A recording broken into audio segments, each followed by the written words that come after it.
Okay. Had to get this chain off the bike. Had to remove the master clip, I think is what it's called.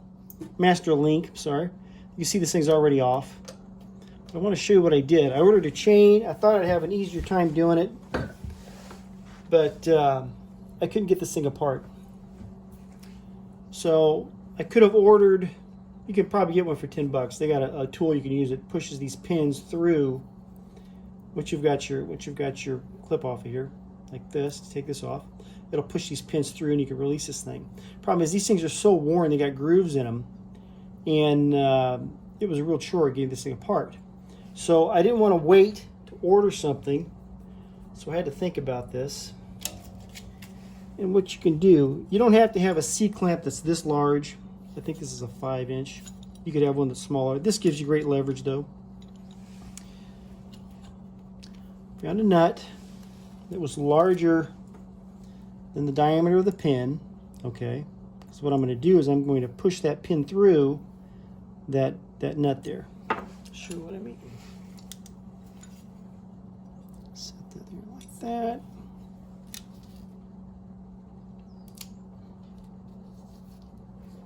I don't know if it's in the camera or not. Let's see here. Okay, I just basically taped it on there. That's the nut. Okay, and then I'm going to go on the other side. Mind you, I tried doing this further up the chain where it was loose, but being on the big sprocket here, the rear sprocket, gives you some stability. I'll show you what I mean by that. This is going to go behind the pin. This is broken. This is why I'm using the C-clamp. But you might have to change something here, but typically there's a little swivel on here. But once I get this thing, I'm going to, let me show it to you this way. I am basically pushing the pin with this into that nut so I get it through that, I forgot what they call this already. Anyhow, you'll see. I'm like this. Mind you, because it's on the sprocket, it's stable. I'm going to line this thing up. Just like that. Here we go. Then I'll take I had to take, in this case, a wrench.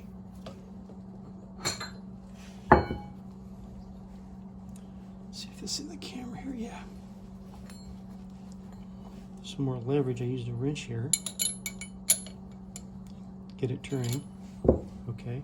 Now, ideal, I was actually over here, so I can turn against the sprocket. There we go. That's a better idea. Let's just assume it's still connected. So basically, I'm screwing this thing down to push that pin through the, I forget what they call these.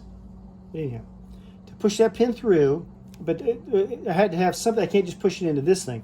So pushing it into that nut gave me just enough space to push through both of these pieces here.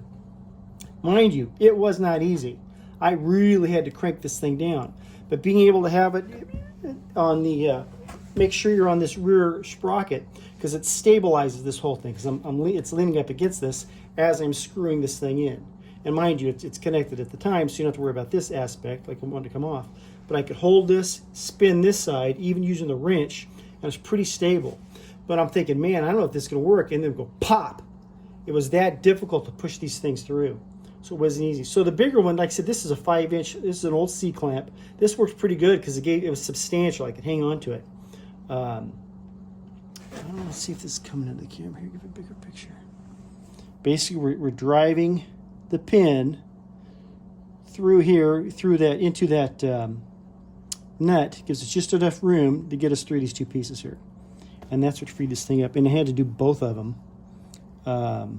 I almost quit because it was tough to do. But putting it back, I was trying to do it further up the chain where it was loose. I wanted the freedom, but there's just too much movement. Whereas now being able to lodge this against the sprocket itself, and now being able to turn it really stabilized it, and that's what broke it free. So once again, just a little preview here.